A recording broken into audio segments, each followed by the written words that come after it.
স্মৃতি রয়েছে অনেক আগে। শুধু ইরাক থাকি বা এইটা আপনার ময়দানও পানি পৌঁছাইছে।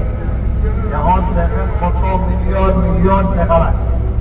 এই জন্য অনেক বউ আমাদের স্ত্রী, আমাদের মা, আমাদের বোন, যারা অনেক সময় তারা আল্লাহর রাস্তায় দান বাগান করতে চায়, এই যে একটা বড় ধরনের ঝুঁকি নিছে, সেটা এই যুগের কোনো বাদশায় সম্ভব নয়। শত শত মাইল দূর থেকে, 1000 মাইল দূর থেকে ইরাক হই আর এই আরবার মাঠ হইতে এমনি ভাবে লাইন নিয়ে আইছে। আপনারা দেখবেন এই লাইন থেকে একটা লাইন, এই লাইন থেকে মাটি খাবাইছে।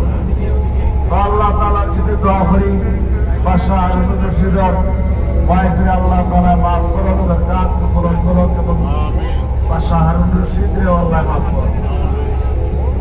আমরা